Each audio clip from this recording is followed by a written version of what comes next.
The prosecutor pointed at Joker with the kind of fury that belongs in headlines and funeral addresses. The voice in the courtroom said, low, amused, like someone reading a joke that only he understood. For a moment the room tilted, as if gravity was choosing sides. Cameras leaned forward. Phones went still. The city outside held its breath. He was painted in all the things the law had named him.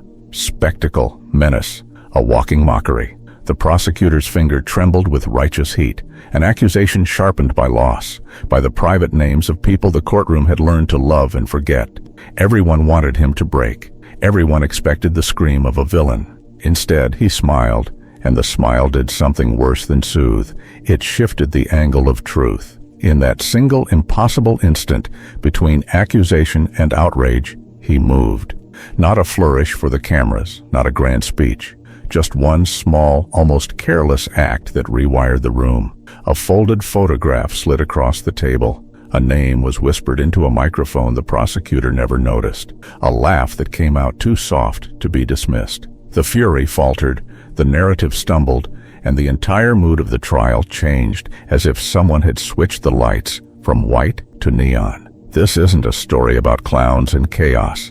It's about the sharp geometry of revenge, how one clever human misstep can expose 1,000 crooked truths. The prosecutor's finger still pointed, but now it trembled towards something he had not prepared for. A mirror. The courtroom didn't erupt the way it was supposed to. No gasps, no shouting, no triumphant gavel. Just a quiet, uncomfortable shift, like a room realizing it had misjudged the weather. The prosecutor withdrew his hand slowly, as if the air itself had grown sharp. The judge cleared his throat but said nothing, and the man they called Joker sat back, folding his painted hands, watching something invisible ripple through the crowd. He had planned for this moment, not the accusations, those were predictable, but the way fear would hesitate before choosing a direction. Fear was always honest in its first second. After that, it learned to lie. The prosecutor tried to recover. He spoke louder, reciting dates, numbers, tragedies, with rehearsed sorrow. Each word was meant to rebuild the old story, monster versus city, madness versus order. But something had fractured. The jury wasn't listening the same way anymore. They were watching the Joker instead, studying his stillness, his patience, the unsettling calm of a man who seemed less on trial than everyone else. "You think this is funny?" the prosecutor snapped, unable to stop himself. Joker tilted his head. "No," he said gently. "I think it's familiar." The word lingered.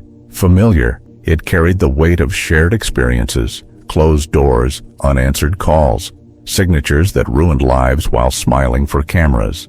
The Joker's eyes moved across the courtroom, not hunting, not threatening, remembering. He had learned long ago that power hated memory. It preferred noise. Outside the courthouse, the city pressed its face against the windows. People who had lost jobs, homes, names.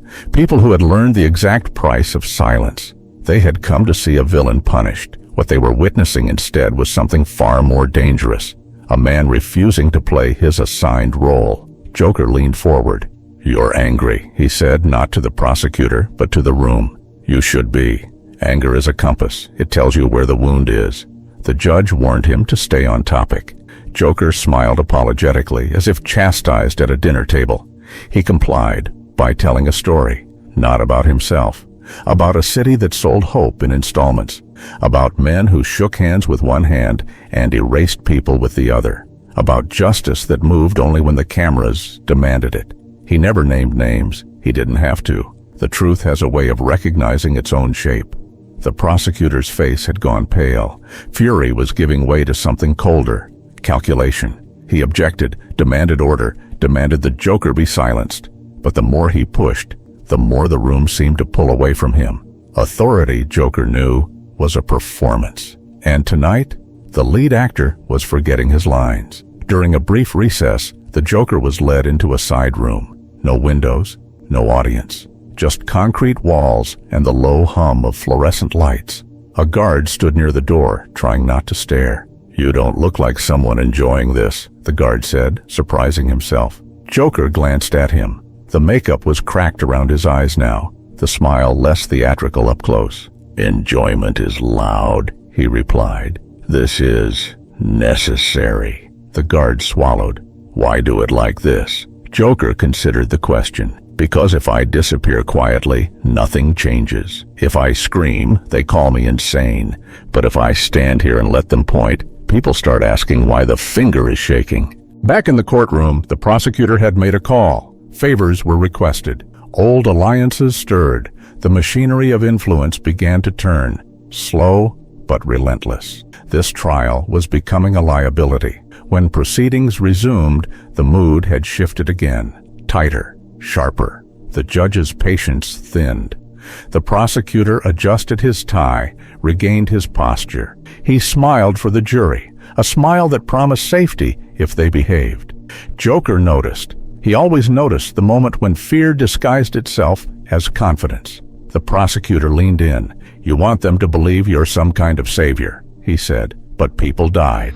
"Yes," Joker replied, "and people were dying quietly long before I arrived. The difference is, now you can hear it." A murmur ran through the gallery. The judge banged the gavel, but it sounded weak. Joker sat back, eyes unfocused, as if listening to something far away. Sirens, heartbeats, the slow cracking of a narrative stretched too tight. Then the prosecutor made his mistake. He laughed, not loudly, not cruelly, just enough to suggest certainty, just enough to remind the room who usually won. Joker's smile vanished. He stood, no permission, no warning. The guards tensed, hands hovering. Joker raised his palms in surrender, but his eyes were clear now, almost sad. "You see," he said softly, "that laugh is why I'm here." The room leaned forward again, caught between dread and curiosity. Joker met the prosecutor's gaze. "And it's why this isn't the ending you planned." Somewhere in the city, a door opened that wasn't supposed to, and the prosecutor, still smiling, hadn't yet realized what it would cost him. The city learned how fragile certainty was that night. It learned it in the way rumors moved faster than rain, in the way people who had never met the Joker felt his presence like a pressure change. Inside the courtroom, time slowed. The prosecutor's smile remained frozen, as if his face had memorized confidence but forgotten how to feel it. The judge ordered the Joker to sit. He did, calmly, obediently. That obedience unsettled everyone more than defiance ever could. He folded his hands again, paint smudged, eyes alert. The silence stretched until it became unbearable, until the prosecutor felt compelled to fill it. "You manipulate emotions," he said, voice tight. "That's all this is, theater." Joker nodded. "All power is theater," he replied. "The question is, who paid for the tickets?" The jury shifted.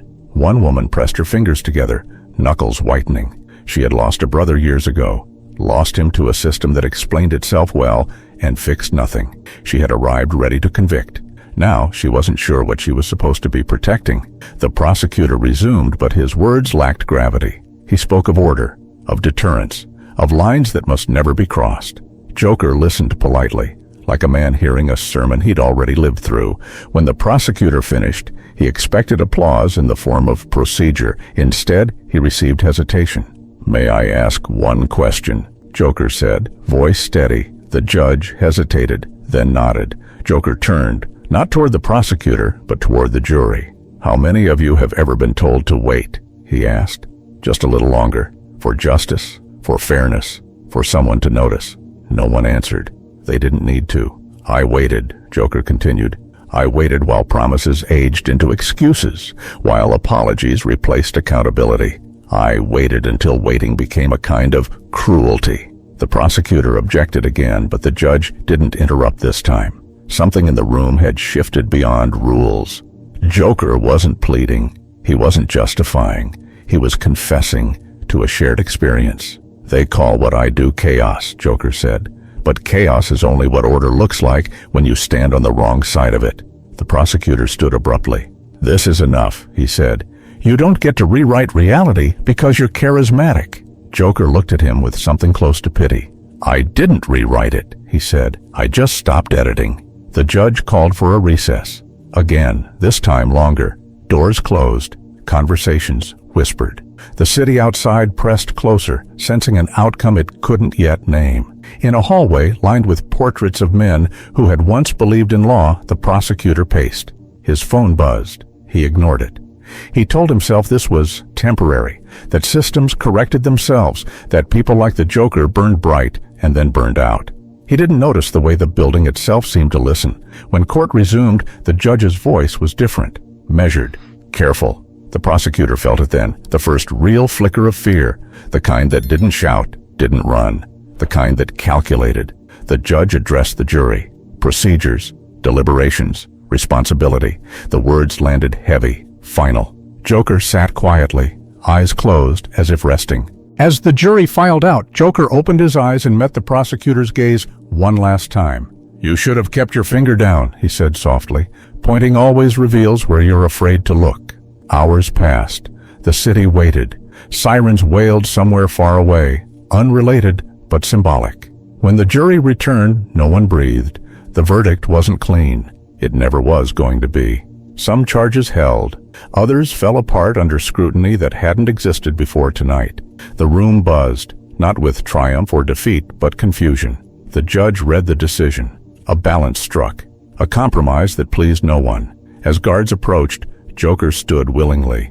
He looked relieved, almost light. The prosecutor exhaled, tension draining. He told himself this was a win. The system had survived. Then Joker spoke again quietly, just loud enough. "This trial wasn't for me." The prosecutor frowned. "What?" Joker smiled, genuine this time. "It was for you." Before the prosecutor could respond, a commotion stirred at the back of the courtroom. Not chaos, recognition, whispers turning sharp, faces paling as understanding settled like dust after an explosion. Outside, the city was already changing its mind. The prosecutor felt it before he understood it. The weight of eyes no longer admiring, no longer obedient. The laughter he had offered earlier echoed back, hollow now, accusing. Joker was led away, humming softly, a tune without words, without ownership. That night, headlines argued, commentators raged, but something irreversible had happened. People had seen the machinery from the inside, and it wasn't sacred anymore. In a narrow corridor, Joker paused. He looked back once, makeup cracked, smile faint. "I never wanted to be a hero," he said to no one in particular. "I just wanted the truth to stop hiding behind better manners."